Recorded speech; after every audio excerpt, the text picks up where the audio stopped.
What's up, everybody? Welcome to Kinda Funny Games Daily for Friday, March 21st, 2019. No, it's the 22nd. Dang it. I screwed it up. Because I was trying to get ahead yesterday. I made the doc for today yesterday, but then I looked at the clock. I screwed it up. It's all on me, everybody. Do you want to restart? I'm Greg Miller. I screwed it up. No, Barrett. Let him see the warts. Okay. All right? Let him see how the sausage gets made over here. I love talking about that. Well, yeah, right? Just how everything's always broken and nobody ever does. I want to your host, Greg Miller, alongside, for the first time ever, Amanda Farough. Woo! Hey! So I applaud myself. You sure can. You are, of course, the EIC of GameDaily.Biz. Newly promoted. That's huge. I'm so excited. Why are you slumming it with us? That seems like you're an adult. You got a real adult job over there. Don't tell anybody. Okay.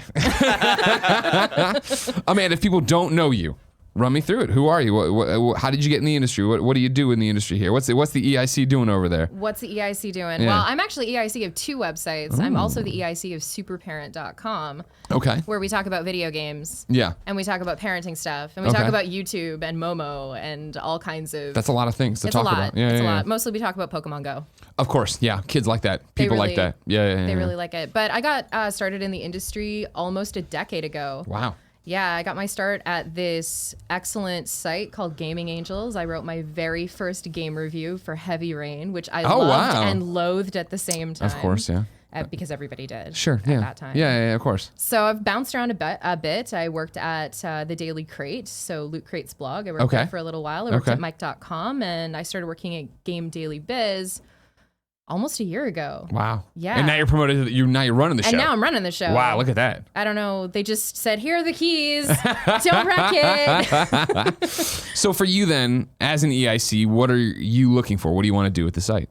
So what I'm really looking to do is I want to do more multimedia stuff. Okay. I need, resources and sure, training. Of course, and stuff doesn't like everybody? That. Yeah, right?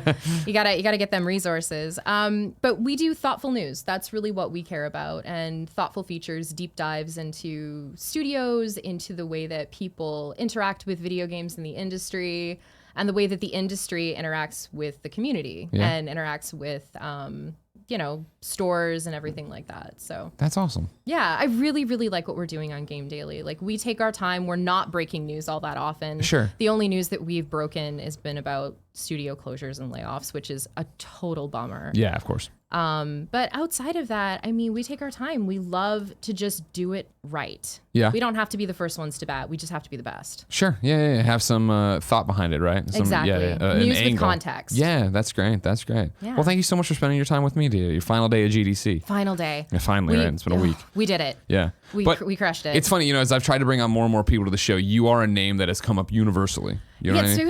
It's been interesting. You're one of these Mr. Negative John kids. You know what I mean? Where everybody's like, oh, use them. Like, that's a weird name. I don't know how to find them. What's a John? How do I find one? Exactly. When I booked him, got him all that far, I was like, what is your last name? You don't have your last name anywhere online. I don't know how to find you. It's Phipps. Oh, I know that now. He's been on the show. Oh, I know. I had to learn at that point how to say it. Him and his weird little hats. But yeah. But His no, hats you are one that everybody said has to come on the show because everybody it seems loves you in this industry. So congratulations. They're so sweet. I love this industry so much. That's why I love my work at Game Daily. I just think this industry can be the most amazing thing ever, and I want to be able to help empower developers to be their very best, to help empower publishers to be their best, and help gamers to better understand, how the sausage is made. Sure. Oh, look at that. That's a callback. Yeah. I like those. Yeah. All right, good. Well, we have a lot of that to talk about today because we're talking about PlayStation getting into the direct business, Vampire the Masquerade coming back, and a list of the best-selling Nindies, because this is Kinda Funny Games Daily. Each and every weekday on a variety of platforms, we run you through the nerdy video game news you need to know about. If you like that, be part of the show, patreon.com/kindafunnygames with your questions, comments, concerns, bad PSN names, and everything else under the video game sun. Then tune in to watch us record it live on twitch.tv/kindafunnygames. If you're watching live, you have a special job. Go to kindafunny.com/you're wrong and tell us what we screw up as we screw it up so we can set the record straight for everybody watching later on youtube.com/kindafunnygames, roosterteeth.com, and listening on podcast services around the globe. My war with the printer continues. And we will not talk about it because it's the weekend and we can just move on. Housekeeping for you. Speaking of roosterteeth.com, finally, The Nick Scarpino documentary, Waiting for the Punchline, is up over there. If you want to go watch it, it's a fantastic piece of content, if I do say so myself. I had nothing to do with it other than getting interviewed for it. Obviously, Nick's in it. Content. But it's all about Nick's journey as a comedian with 1 year under his belt, and then his journey to try to get on the stage here at SF's Punchline. I cried watching it. Now, granted, I know Nick, but so do you. So maybe you'll cry. You know what I mean? Maybe that's how it works. I do like a good cry. Then this is going to be for you, I think. Okay, perfect. Remember, the Kind of Funny World Tour is rolling on. Kansas City, we're coming for you 1 week from tomorrow, March 30th. We will be there. You can come to the meet and greet over at the Flying Saucer for free, of course. However, if you want to go the extra mile, we're doing a bunch of panels at Planet Comic-Con. Tim's talking to Power Rangers. Fonzie's talking to Nick. I'm talking to Mick Foley and some Superman folks. So come on out if you want to. Then it's New York on April 6th, Vancouver, May 4th. All of this is up on kindoffunny.com/events. Look at you, still repping Still repping Vancouver. Still repping Canada. Still repping the Couve. How long you been here in these United States? 2 years. Really? Okay. Cool. 2 years. Yeah. I miss Vancouver. Yeah. But I got priced out of it because it's way too expensive. Sure. It's just like I could never live here. I don't know how you guys live here. Neither do we. All right. You know what, Barrett? Don't unionize. Cool. Next up, thank you to our Patreon producers, Mohammed, Tom Bach, and Blackjack. Today, we're brought to you by Robinhood and Thirdlove, but I'll tell you about it later. For now, let's begin the show with what is and forever will be the Roper Report. Time for some news. 4 items on the Roper Report. A baker's dozen. Number 1, can you believe it? PlayStation seems to be doing their own PlayStation Directs. This is from the PlayStation blog. Tune in to the very first episode of State of Play, where we'll share new updates and announcements for PlayStation 4 and PlayStation VR software. And then Sid Schumann, of course, friend of the show, chimes in with this entire report. Glad to finally be able to talk about this. Today, we're introducing a new video program called State of Play.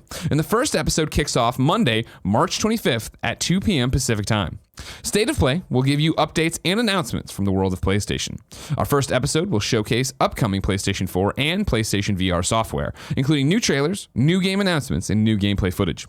You can watch it live on Twitch, YouTube, Twitter, or Facebook worldwide, and we'll be offering up the VOD edition shortly after the episode airs. And this is just the beginning. State of Play will return throughout the year with more updates and announcements. See you Monday. First... They're doing a Nintendo. They're pulling a Nintendo. Right. Well, that's the thing. Remember, of course, PlayStation, we're not doing E3. We're not spreading ourselves too thin. Our games, we understand the hype around an E3 press conference. Mm-hmm. We don't have that because we've been putting out our games. We've been doing all this stuff. That's where we're at. Sure. Here we come with the State of Play thing with obviously different sets of expectations. Absolutely. But still, expectations nonetheless, Amanda. Oh, yeah. Parker Petrov wrote in to patreon.com/kindoffunnygames and says, "Hey KFGD crew, PlayStation is now doing their own video broadcast called State of Play according to the PlayStation blog. Do you expect these to be more like a Nintendo Direct or an Inside Xbox? Also, any inside news on if Patapon 2 will be there, Greg? Shuhei, please." No. All right, you know what, Barrett? This could be the time. Think about it. We don't have enough giant announcements for E3. I got you. But we have the biggest announcement. Here's the release date for Patapon 2. We saw it at the last PSX. That was nearly a year and a half ago. Where is it, Shuhei? It's done. Just put it out. I don't understand what the problem is. I digress. We probably won't hear about it on Monday.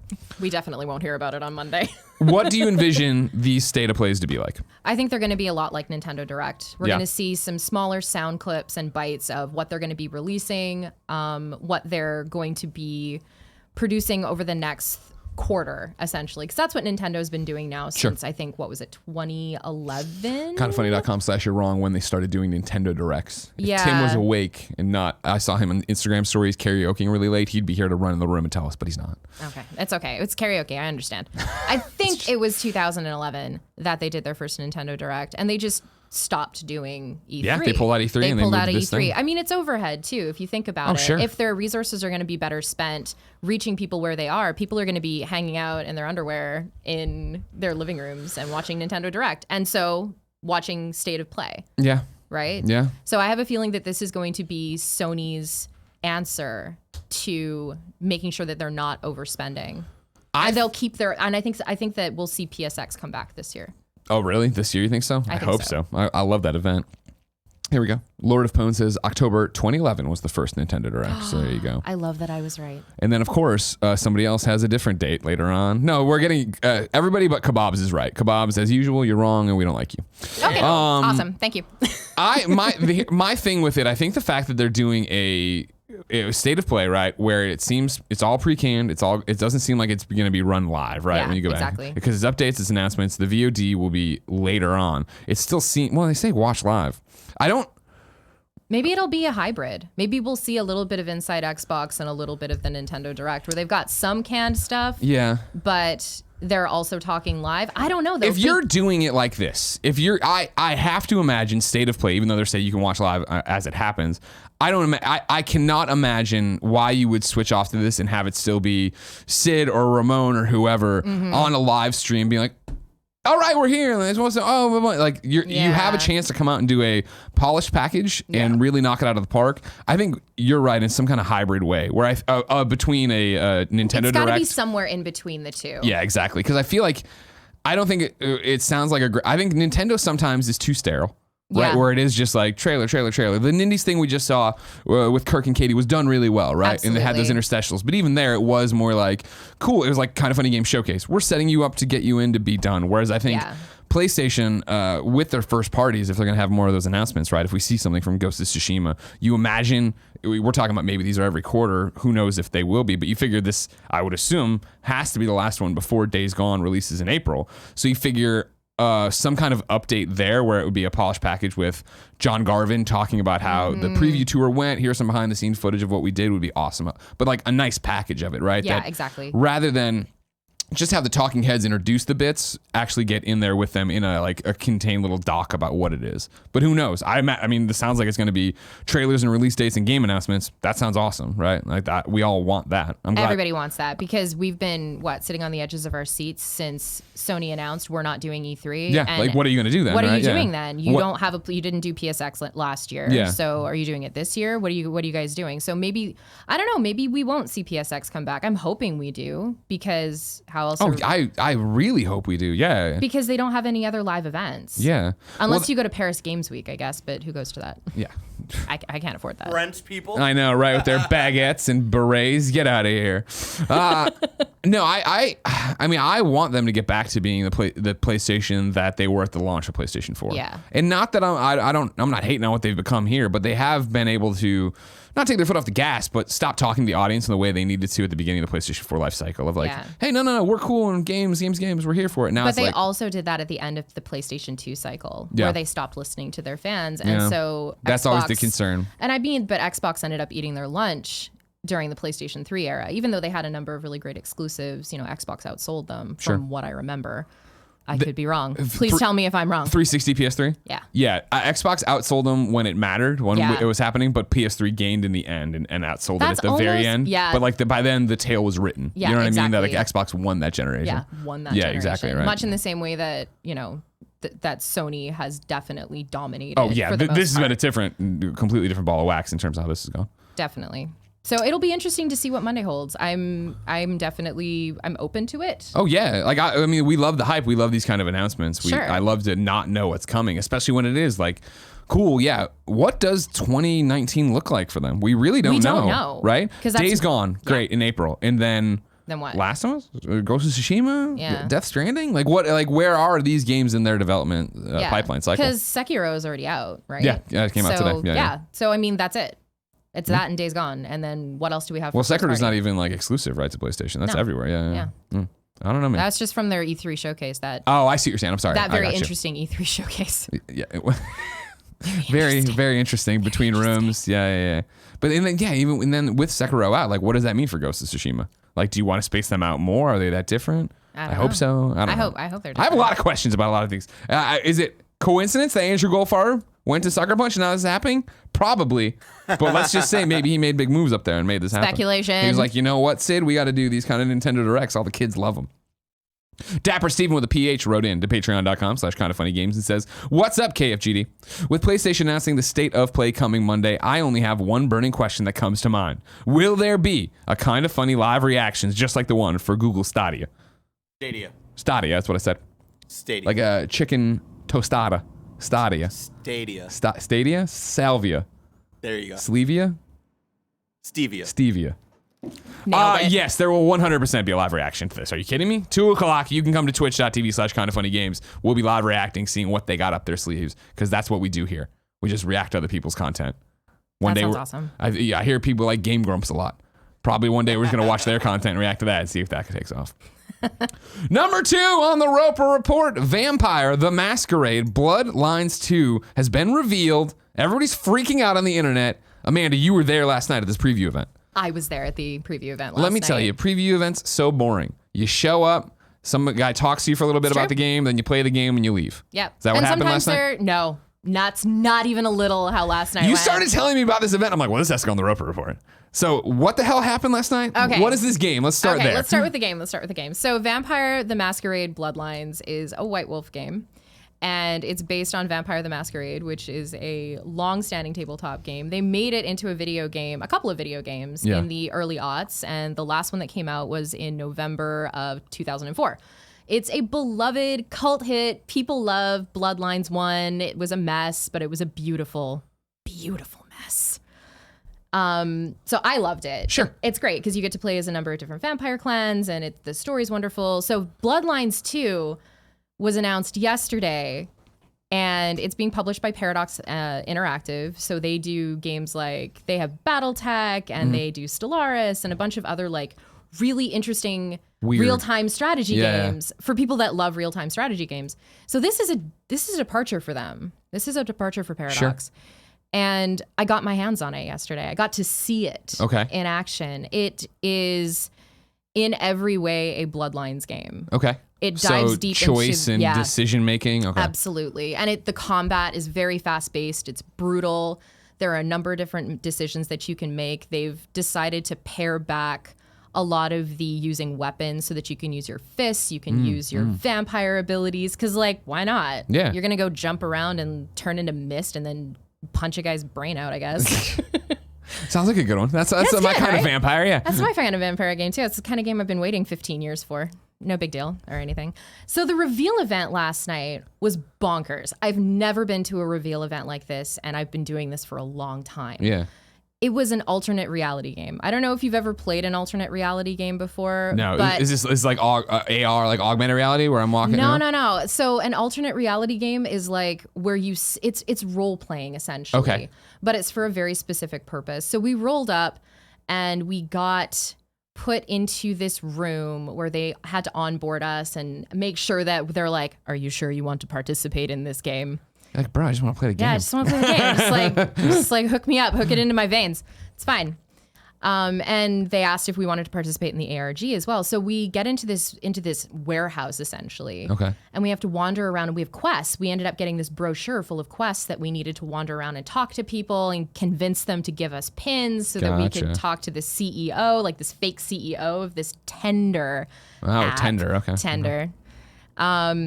And so, yeah, we ended up wandering around and completing all of our quests and everything like that. And we got to the end of the night, and just before they ended up doing the full reveal of Bloodlines 2, the fake CEO, so of Tender, ends up getting up on stage. And everybody's like really hyped about this thing because they know the reveal's coming soon.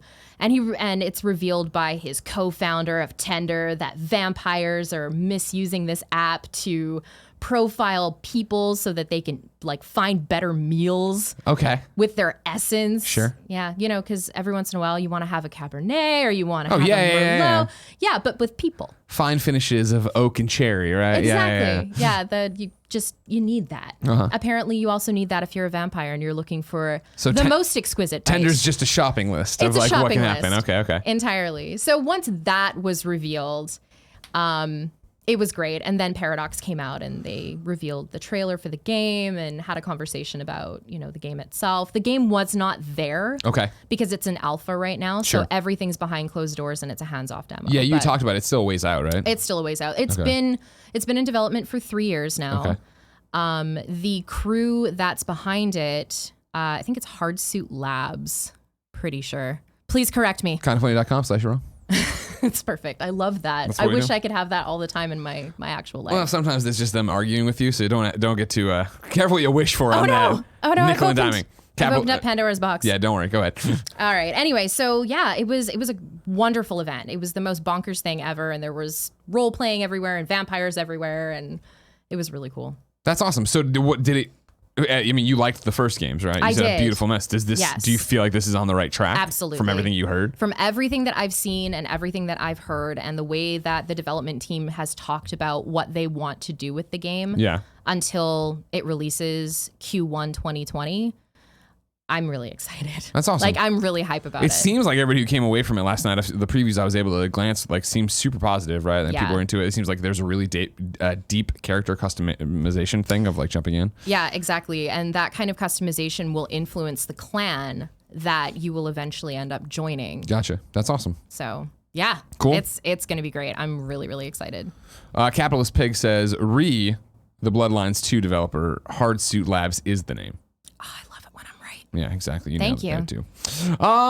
Interesting. And that's a weird event, but it's cool. It's so weird. How many people were there? There were so many people there. It was totally packed. It was hard to get around and actually do the things. quest. I would imagine. Yeah. We had to go stand at an oxygen bar and like wait for ASMR stuff. Okay. It was odd, but really entertaining. Okay. I'm never entertained at these reveal I was going to say, events. like, I can't tell if I'd be into it or if I'd be like, I got another appointment. I have something else I have to go do. It was super fun. All right, cool. And there was food and there were free drinks. Okay, then yeah, it was awesome. It was great. It was great. Number 3, the best-selling Nindies, a list there has been updated once again for this year over at GDC. Ethan at Kotaku has this report. Indie games make up a crucial and vibrant part of the Switch's great library of games, as evidenced by yesterday's Nindies showcase. At the Games Developer Conference event today, Nintendo shared which indie games have sold best on Switch up until now. While many of them are familiar faces like Stardew Valley, a few new games have crept onto the list, including Overcooked 2. Here in no particular order are the Switch's current all-time best-selling indie games: Stardew Valley, Hollow Knight, Overcooked 2, Undertale, Dead Cells, Enter the Gungeon, Graceful Explosion Machine, Celeste, Golf Story, and Overcooked. So both Overcooked's on there. That's pretty impressive. An interesting updated list. All right. Like, I love to see Dead Cells on there. Like, I feel like that was such a indie darling and everybody really got into it, but it was available other places, right? You could, go somewhere else, but as usual. But it's a highly portable game. That's the great thing about the Switch because it's a hybrid console. You can just pick it up. Like, I brought my Switch with me because I never leave home without it. Of course. So, I mean, just picking up a game like even Overcooked 2 is great on Switch, and it's great in docked mode. It's great in handheld mode. So it's really great to see Dead Cells on there, and Celeste, and Golf Story is great. And apparently I've never played Graceful Explosion Machine, which I need to fix. It's fun. It looks really cool. Yeah, another great list of games. It's cool, and I'm glad that Nintendo's putting that out there, right? I think that, historically sometimes you look at them as being more guarded and more quiet about that kind of stuff. And so to put it out here and be like, hey, here it is. And I know Ethan's report goes on to compare it to last year's list, show you who dropped off, who went where. It's cool to see that it's still there. And it's things like Golf Story that have been around a while, right? Graceful Explosion Machine that has been around a while. Well, I think I remember playing that the first Nindie event they did at a GDC. Awesome to see them still kicking, doing well. I love to see Nintendo supporting their indies. Yeah, of course. Yeah, it's great. Number 4. Quantic Dream is coming to the Epic Games Store. This is from Nicole Carpenter at GameDaily.Biz. Oh, I know that site. You do know that site. Quantic Dream will bring 3 of its games to PC on the Epic Store, the developer announced during Epic Games' keynote presentation at the Game Developers Conference in San Francisco. Heavy Rain, Beyond Two Souls, and Detroit Become Human, originally released as PlayStation exclusives, will be available for the first time to PC players. Each of the games have a 1-year exclusive distribution agreement with Epic. There isn't an exact release date for any of the 3 Quantic Dream titles, just that they're expected later this year.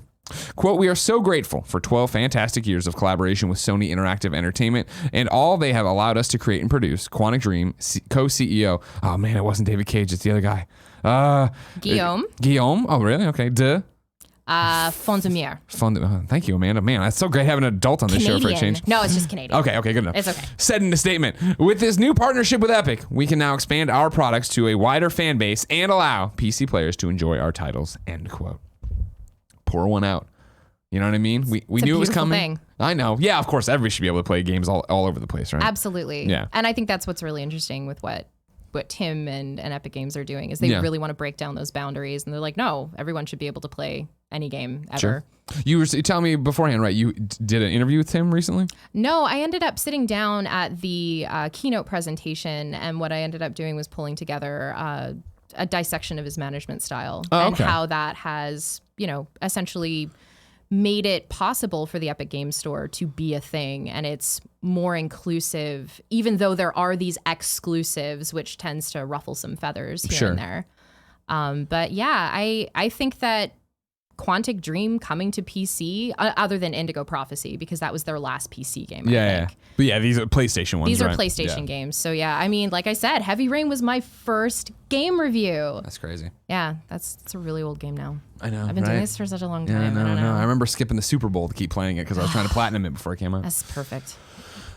Well, yeah, we knew this was coming, right? Quantic Dream had gotten that infusion of capital. We had seen that thing. They talked about trying to go to more places, right? Be in more places. I didn't expect so much to be their already established games going everywhere else, but it makes sense. You know, we've seen PlayStation be more lenient with their second party developers taking their stuff and putting it eventually on PC. And letting not it go. so much with the first party, but definitely 100%. with their third party developers.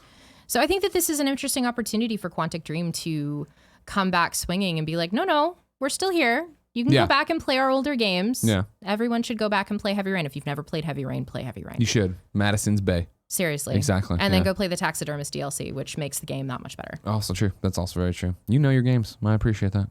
That's what I'm here for. It's why you got on the show, and everybody's like, you have to have Amanda on the show. I'm fascinated a little bit more. Tell me more. So what is Tim Sweeney's management style? Of course, we're talking about the guy who's in charge of Epic over there. Right, Obviously, in the news a lot as we go. We talk about, it seems, the Epic Game Store every day. We had a whole rundown yesterday of what it does, what Steam does and Epic don't, and then we found out about the public Trello that's tracking everything that's happening. I was like, oh yeah, this is awesome. Yeah, they're being really transparent about it. So I wrote this piece that really dives into Tim Sweeney either purposefully and consciously making these decisions, or this is just something he is intuitively doing. So there's this management practice called servant leadership, which is essentially you lead by serving your people. You look to create opportunities for your people to make the company culture richer, and you're looking to enrich the world around you. And that's the way that Tim Sweeney tends to lead with the Epic Game Store, with Fortnite.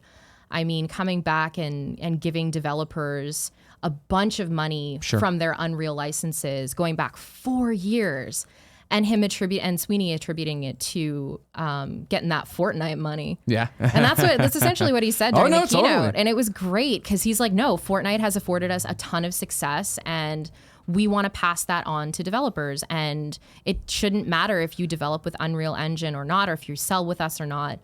Developers need to stick together, essentially. And that's what he considers himself. He doesn't look at himself as a CEO. He's looking at being of service to the industry and looking to push the industry forward in a more collaborative, open, and inclusive capacity. And I think it's really beautiful.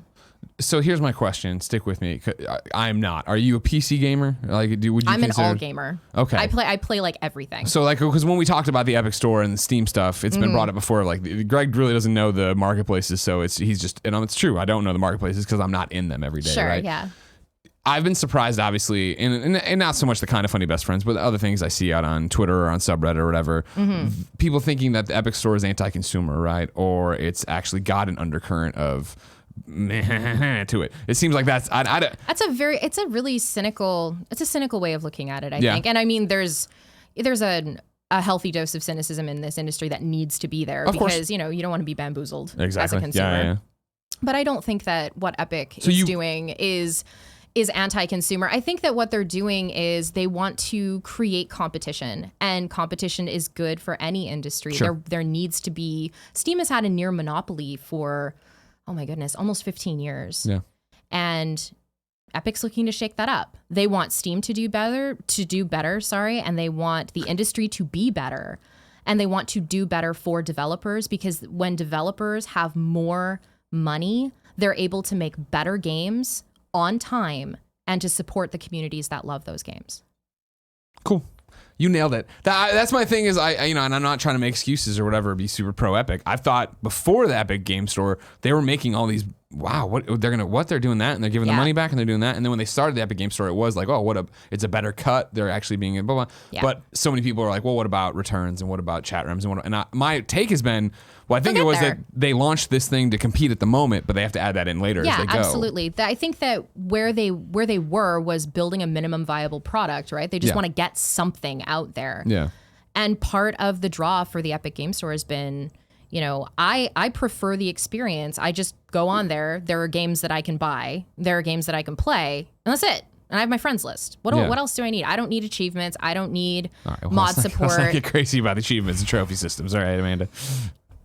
For me personally. Okay, that's fair. I'll take that. I'll allow that to happen. It's cool. It's just because I have to bounce around to so many different games. I never get achievements anymore. Sure. Unless they're very low level, low hanging fruit achievements. Because don't be ashamed by that. Everybody wants that Mr. Massagey Platinum or my name is Mayo Platinum. Go get it. Don't worry about that's it. True. Pad That's the true. stats is what I say, Barrett.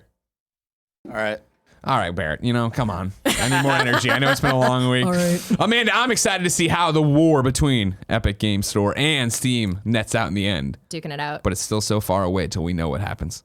If I wanted something more immediate, like say what came to the mom and grop shops today, where would I go? Well, the official list of upcoming software across each and every platform, as listed by the Kinda Funny Games Daily show hosts each and every weekday. Yeah. God, that's beautiful. You know, what we lack in the ability to speak clearly and pronounce names. There's a lot of doot-doots. We got in jazz. You know? Yeah. Out today, Sekiro, Shadows Die Twice is finally here. PlayStation 4, Xbox One, and PC. Fate Extilia Link is on PlayStation 4. PlayStation Vita, it lives. And Switch.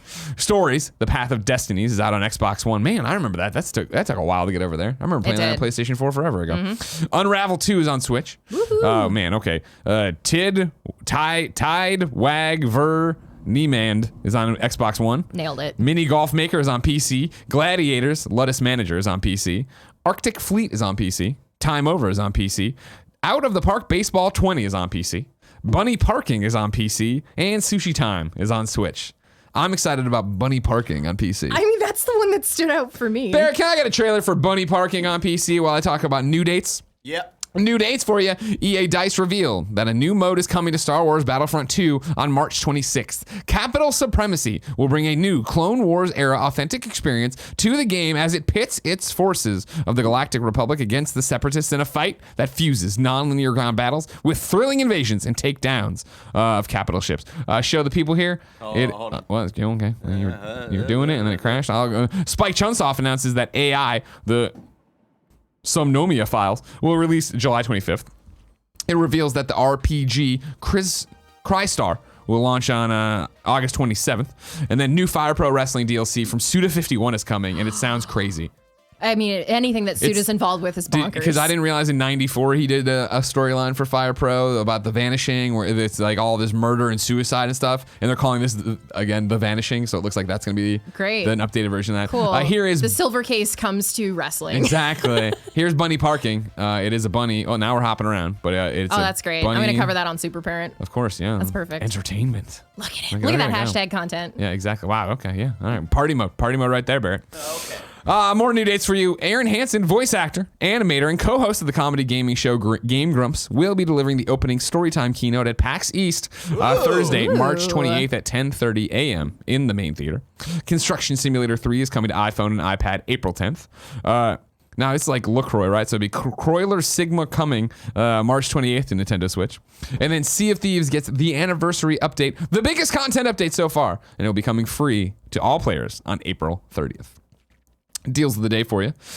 City Skylines is free to play on Steam all weekend long. That's through Sunday, March 24th. It's a good game. It is a good game. It is a good game. The game is also on sale for 75% off, which gets it down to $7.50. Woo. Which, why not do it? While this is happening, Barrett Courtney has slacked me a link. Yep.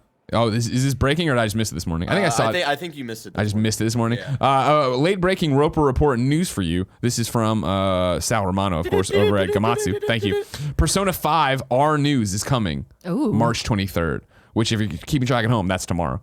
New information about the December 2018 announced Persona 5 R will be announced on March 23rd, following the Persona 5 The Animation Stars and Hours broadcast. Atlas confirmed. Persona 5, the animation, Stars and Hours, will air on March 23rd from 20 to 21 Japan Standard Time on a whole bunch of different places. So tomorrow at some point, maybe this evening. I don't know. You'll see something about all this stuff. Barrett, you're a Persona crazy guy. Persona 5 is my favorite game of all time. Man. Ooh. What do you think this is? What are the rumors on this? Is it the Switch version finally? Can we finally be happy? Persona 5 R, from what from what the rumors and all that stuff is about, it's possibly a fighting game, because there was like they had Persona 4 and then like the Persona 4 dancing, and then they had Persona 4 like the fighting game or whatever. I remember that. And so this would be the order of operation, since the dancing game already came out for Persona 5. The dancing game is very, very good. It's so good. It's so good. And then Easy platinum too. So It's true. the thought is that this might be a fighting game, or it could be Persona 5's version of Persona 4 Golden. Whether that is actually going to come to Switch, probably not. I don't know if the Switch has the graphical computing, all the power. To bring Persona 5 over? It totally could. You're crazy. It would look Thank beautiful. Thank you. Hey, thank you for inviting me on your show and insulting me. It's fine. Let's get into reader mail, but first I'll tell you about our sponsors. Today we're brought to you by Robinhood. Robinhood is an investing app that lets you buy and sell stocks, ETFs, options, and cryptos, all commission-free. While other brokerages charge up to $10 for every trade, Robinhood doesn't charge any commission fees, so you can trade stocks and keep all your profits. Plus, there is no account minimum deposit needed to get started, so you can start investing at any level. The simple, intuitive design of Robinhood makes investing easy for newcomers and experts alike. View easy-to-understand charts and market data and place a trade in just 4 taps on your smartphone. You can also view stock collections such as 100 most popular. With Robinhood, you can learn how to invest in the market as you build your portfolio. Discover new stocks, track your favorite companies, and get custom notifications for price movements so you never miss the right moment to invest. Robinhood is giving listeners of Kinda Funny Games Daily a free stock like Apple, Ford, or Sprint to help you build your portfolio. Sign up at games.robinhood.com. That's games.robinhood.com. We're also brought to you by Thirdlove. Woo! Let's talk about bras. Let's do it. Using millions of real women's measurements, Thirdlove designs its bras with breast size and shape in mind for an impeccable feel and incredible feel. Why is Thirdlove so good? It's the Fit Finder quiz. Thirdlove uses data points generated by millions of women who have taken the Fit Finder quiz to design bras with breast size and shape in mind for the perfect fit and premium feel. Answer a few questions, and you can find the perfect fit in 60 seconds. Over 12 million women have already taken the quiz, and it's actually fun and takes less than a minute to complete. Thirdlove helps you identify your breast size and shape and find styles that fit your body, but don't take my word for it. Take my wife's. She ordered from Thirdlove and loves her bra. She told me it doesn't feel cheap like most bras. It's mostly meant to be worn strapless, and it came with 2 sets of straps. 2 sets of straps, people. Be like Jen. Amanda, are you like Jen? I am so like Jen. Yeah, you use it? I do. Oh, wow, okay. I have 4 Thirdlove bras. I love them so much. Okay. Wow. They're fantastic. I don't think I will ever buy from another bra company again. Well, there you go. Wow, okay. Thirdlove knows there's a perfect bra for everyone, so right now they're offering my listeners 15% off your first order. Go to thirdlove.com/games now to find the perfect fitting bra and get 15% off your first purchase. That's thirdlove.com/games for 15% off today. I like to do that. I like to do the little echo. That's It really reminds good. me. It reminds me of the end of Saved by the Bell, the college years. Nice. Standing at the edge of tomorrow. Today. That's how I do it. It's good. Yeah. It's a good montage in my head. Isn't it? It is. Man, thinking about a it. show people didn't love enough. Daniel Summers writes in to patreon.com/kindafunnygames and says, "Hello, Greg and Amanda. Hallelujah. Sekiro has arrived and I am ready to die. My question is in regards to difficulty in AAA video games. The director builds games from the ground up with challenge in mind and has seen enormous success. But why are challenging games still a rare concept for AAA developers, especially after the success it's been for From Software? We've seen the Soulsborne genre explode in the indie scene, but outside of Team Ninja's Neo, there doesn't seem to be much competition for From Software on the AAA front. Are they harder to create than it seems, or are studios afraid of narrowing their audience? Thoughts, Daniel?" So I don't think that they're necessarily harder to make. I can't really speak to that, but I think that the numbers say otherwise. I think that the numbers around what accessible gaming looks like, and it's not about necessarily narrowing the pool. It's about ensuring that a number of different as many different kinds of people can play these games as humanly possible. Sure. So not necessarily about lowering the barrier to entry, but allowing different kinds of inputs, allowing different kinds of play styles. And why would we not want to make games more inclusive? And these kinds of Soulsborne games, they are so interesting. These almost masocore games. Like they are masochistic in the way that they just hurt so good. Do you love them? Are you a Souls player?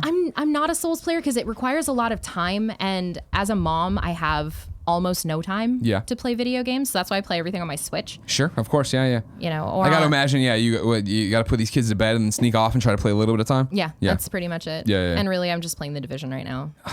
Amanda, you're the best. No wonder everybody said I just love it. God, I love it's it so good, much. right? What are you playing on? So we're playing on PC. Okay, well, that sucks, but okay, no big deal. That's fine. Don't worry about that.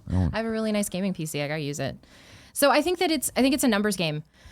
Developers and publishers know what sells, and unfortunately, these kinds of games don't sell. They don't sell in a broad capacity. They sell very deep, and they create deep communities that are so passionate, and they are so excited about these games, and that's wonderful.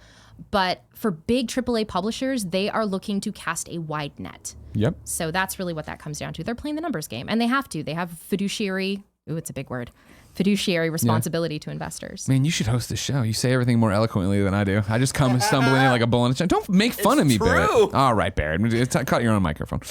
No, I think you nail it, right? That's the whole point of this, is that, yes, the Souls games are a success. You can't argue that not, right? But you look at that and like, what is a success to that developer or that publisher on that game, whether it be Bandai Namco or whoever, I mean, PlayStation for Bloodborne.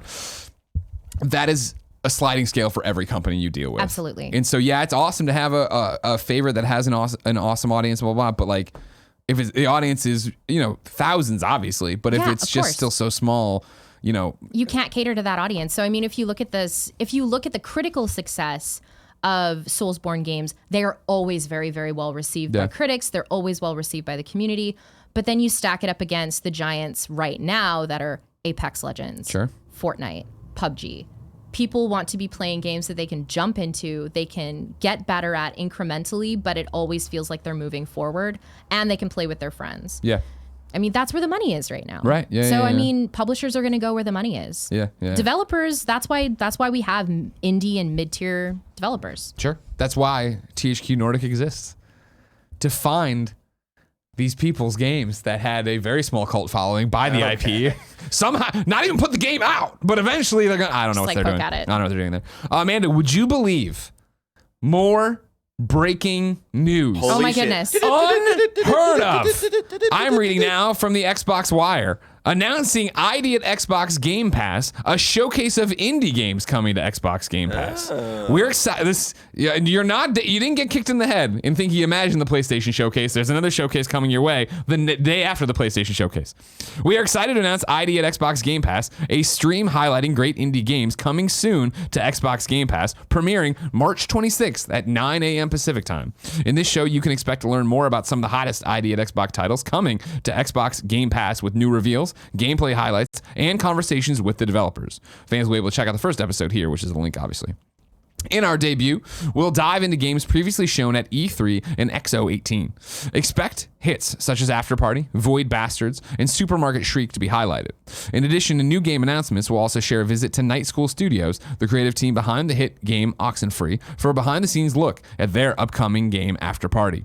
Extra made-up bonus internet points if you tweet to us about your advanced Frisbee college courses. That was a weird one, but okay. Hope you join us for the debut episode March 26th at 9 a.m. Look at this. Everybody's doing it now. And I like that they're expressing literally what I said the PlayStation one would probably be. Hey, we're going to do the things and the trailers and the announcements, and then also do like behind-the-scenes docs and stuff like that. Everybody likes behind the scenes. So I'm not trying to paint with a broad brush here. Okay. But as you continue to see everybody trying to grab the message, grab their own moments, do whatever, we don't need necessarily the anchor of an E3. What do you think is happening with E3 in the ESA, and where are we going with this? I think that where E3 is going is it's becoming a more and more consumer-facing event. So it's becoming a larger, more spectacular version of PAX. That's what it seems like, and that's what it's felt like for the last couple of years, especially because the public comes into the E3 show floors for portions of the day, and that's great and fine, but they need to go where their people are, and for the most part, their people are gamers. Sure. The industry is great, but it's not a trade show anymore. And I think they're starting to lean into, hey, what if we just got a ton of gamers here? And then the publishers are like, okay, well, where's our trade show? And then we end up with GDC, right? Yeah. And GDC, I think, is going to become more of what E3 used to be. Really?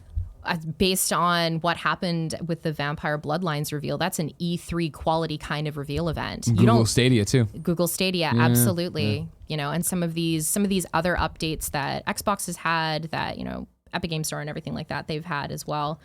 You know, it's fast becoming what E3 used to be. Crazy. It's wild, right? Yeah, and that's the thing. Change. I wonder if you're ever going to see companies, publishers mainly, pivot more to PAX. Because as E3 tries to find its footing here of like, are we a consumer show? Are we a thing? The main people are leaving, blah, blah, blah. I think PAX, and this is similar to the Steam versus Epic argument, right? I think PAX does such a better job of being a consumer show than E3 does. Absolutely. But of course, E3 is spinning that up right now. Yeah. But at what point do you, as a publisher, really get serious about looking at PAX and being like, you know what, if we went there and we went hard like we went at E3, would we get a better return on our investment? There are tens of thousands of gamers that go to all of the PAX events around the world. So, I mean, it's definitely good bang for their buck. It's lower margins, I think, too, because they don't have to be at the LACC and they don't have to be in LA. And that's the biggest thing, right? I feel like you could go there and like not just, I mean, and this is one of the things that I think Gearbox has done so well every year at PAX East of going there and having that main thing of like making that their event where they speak to their audience and they get the main stage and they pack it in and it's crazy and awesome. For sure. And like apparently they're going to do the next Borderlands here, right? Yeah, Borderlands absolutely. Well, and I mean, Bethesda has their stuff at PAX every year too, which is excellent. And I know they're still doing their E3 press conference, but yeah, I don't know. I think that E3 is struggling to find its identity again. And it did this, you know, a number of years ago. I think it was, my goodness, probably mid 2000s or something like that, back when they moved it to Santa Monica. I don't remember. That would have been, I'm holding on with you. That's 2008 when we was went that to Santa 2008? Yeah, because I got one. No, maybe it was 2007. Maybe my first E3 was the bad E3. It was one of my first ones where I went to the weird one, and it was the weird one, the one that was in like the airplane hangar or something like that. Yeah, well, it was like we went down to Santa Monica and bought between the hotels and stuff. That sucked. Yeah, that was the only time they did it in Santa Monica. Yeah, of course they never did it. They never did it again. Gamecock held a funeral parade for E3 and should have held it for themselves. Oh. There's it was an interesting time to be alive back then. It was. My first E3 was 2010. I ended up going to the giant Activision party that they had at the Staples Center. Oh, I was there with Eminem and Rihanna. And so it was the craziest thing I've ever been a part of, and it was my first E3. Sure, yeah. You were there bright-eyed, bushy-tailed. You were there as it all started to change, when they were like, you know what? Maybe we shouldn't pour millions of dollars into these events that have nothing to do with our video games. Maybe we should actually focus on letting people play the video games. What a novel concept. What a weird, goofy idea for what you'd want to do. I didn't put in the Roper report either, but there's also a ESRB rating going around for Borderlands Game of the Year edition right now. Interesting. We're going around for it. All right. I hope that can't be the announcement, right? They will riot in that theater at PAX East if that's what Gearbox is out to talk about. I don't want to be there if that's the case. Here's the Game of the Year edition for the first Borderlands. Hey, we all know you're ready for a new Borderlands. We're still working on it. We already gave you a Borderlands 2 and Handsome Jack collections, all remastered and awesome, whatever. We're going back and give you a Borderlands 1. Jesus. Which I hope they don't do, because Borderlands 2 was so much of an improvement over Borderlands 1. Right. I don't need to go back and play Borderlands 1. But I digress. We'll see what happens. Ladies and gentlemen, it's time to squad up. This is where one of you writes in to patreon.com/kindafunnygames, giving me your name, username, platform of choice, and why you need help in a video game. I read it here. The best friends come and find you, and everybody plays games together. Today, George needs help. He needs help on PC and Xbox. On PC, it looks like it's BeyondtheGrave, all one word. And on Xbox, it looks like it's The Dark Knight 08, all one word. George says, I'm a dad with 2 kids, and I get most of my gaming done at night. So I'm looking for people who want to play The Division 2 or Anthem on PC. Need some kind of funny best friends who want to have fun. So if you want to have fun on PC, Beyond the Grave. On Xbox, The Dark Knight 08. Even though he said PC, I don't know. George wasn't very clear. Beyond the Grave, it seems like Beyond is capitalized and Grave is capitalized. I don't know if that. Do I need to worry about that in PC? I don't. PC I'm not do sure. I need to worry about that? No, right? PCs are smart enough for that. Yeah. I think so. Yeah. Your TurboTax, you can intercap. It's no big deal. Yeah. You're right. Should be okay. Minesweeper International. strings. Exactly. Time for You're Wrong. This is where people watching live on twitch.tv/kindoffunnygames go to kindoffunny.com/you're wrong and tell us what we screw up as we screw it up, so we can set the record straight for everybody watching later on youtube.com/kindoffunnygames, roosterteeth.com, podcast services along the world, whatever, it's Friday. This week felt like 15 years. I woke up Wednesday, like, how is this still happening? That was me on Tuesday morning. Good Lord. Zach writes in and says Sekiro was showcased at Microsoft's E3 conference. Neo 2 was at Sony's. That's where we got confused. That's where we got confused. Thank you. Capitalist Pig confirms what I said, but gives us factoids. PlayStation 3 sold these are all abouts, obviously. PS3 sold 86.9 million units compared to Xbox's 85.8 million units. But again, that came away so late that it was already done with that, right? For sure. Nanobiologist says we missed a new date. Remedy confirms to Eurogamer that Control launches on August 27th on PC, Xbox One, and happy PS4. late birthday to me. Cannot wait. That's Love gonna be those good. guys and gals. Nanobiologist also has a missed deal of the day for us. Final Fantasy 14's new expansion, Shadowbringer, is half off on Amazon for $20. It includes the 2 previous expansions, Heaven's Ward and Stormblood. Ooh. Stead Johnette agrees with me again and goes against you. Persona on Switch can run the PS3 version, right? Because there was a PS3 version of Persona 5. Yep. So that I would go forgot about that. as you should have, because Okay. nobody should have mentioned. It's All like right, the here's my equivalent- chagrined face. No, don't be chagrined. You're It's fine. the equivalent of Breath of the Wild being on Wii U. Like, no one cared. Exactly. Lord of Bone did some math for us too. The Persona 5 Persona 5 R announcement will take place at 5 a.m. Pacific on March 23rd. Very helpful. Thank you very much. I can actually be up for that since I'm on the East Coast. Nick says, just a reminder that the initial reveal of the Persona 5 R started with the PlayStation logo. Very interesting. So yeah, it's got to be a fighting game. The Doots are back. Yeah, well, this is where now people are really getting wordy, and I gotta just do it while I go in here and think about what's happening there, and then you do this. Look at that. Jazz. What about that thing, Jazz? We're making a Jazz. video game show. This is what's going on. Brandon says the Santa Monica E3 was in 2007. Awesome. So that was my first one, and that's why I was like, man, worked my whole life to get here, and this is what it is now. Well, Gotta listen to Gamescock going around there doing their thing. Greg Sucks, KFAF says Gearbox said they have 2 announcements for PAX. So maybe it is a new Borderlands and that other one. That'd be great. That'd be nice. And looking at that. Nanobiologist asked if we'll be doing a live reaction to the ID at Xbox. I haven't talked to Tim about that. I would hazard, based on what they said there, no.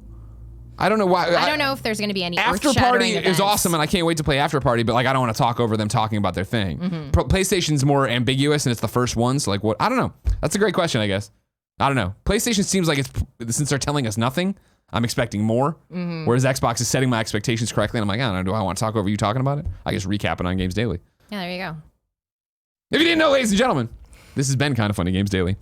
Each and every weekday on a variety of platforms, we run you through the nerdy video game news you need to know about. If you like that, patreon.com/kindoffunnygames. If you want to watch it, twitch.tv/kindoffunnygames, youtube.com/kindoffunnygames, roosterteeth.com, where you can watch Nick's documentary, Waiting for the Punchline. We're very proud of it. I hope you go check it out. And of course, I'm you going to can go have some weepies. Yeah, exactly. You can check out the show on podcast services around the globe. Amanda, no one lied. You were fantastic. You Oh, are welcome thank here you. anytime. I demand you to come back.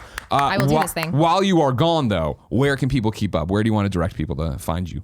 I am most prolific on the Twitters. So I'm at Amanda Farough on Twitter. And you can follow Game Daily at GameDaily.Biz and check out our website at GameDaily.Biz. There's all kinds of great stuff from all of our fantastic news writers and features writers. And every once in a while, I find 10 minutes to put something together and it's coherent. So Awesome. yeah, that's where you can find me. And if you are a parent and you want more information on, video games and parenting stuff, there's also superparent.com. You're good. I like you a lot. I like you too. That's good. Okay, good. That's good. I like it. Next week, here's how the host rundown works, right? Monday, it's me and Andrea. Tuesday, it's me and Ben Runnings from the Kind of Funny community. Wednesday, it's Tim and Gary Whitta, because I'm going to Chicago for my mother's birthday. Then Thursday, Tim and Fran. Then Friday, Fran and Imran Khan from Game Informer, because we'll all be headed off to Kansas City for the Kind of Funny World Tour stop. And when I say all of us, I mean me and Tim in particular. Bear, you coming to this one? You gonna be a team player? No, I was not invited to this one. I've again. invited you to everything. I said come to these things. Just pay for them yourself. I cannot pay for those things realistically myself. I give you a paycheck, twice a month? Where does that go? Rent, food. You do The realize where means you to live, right? survive. Hey, I'm just saying he's eating a lot of this curry all the time. Volcano Man curry or whatever. Volcano curry. Maybe you make something. You make something. You know what I mean? We do a cooking show. I teach you how to make meals. You make one of those things. I don't know what that's called. I All don't know right. what show that is. Ladies and gentlemen, until next time, it's been our pleasure to serve you.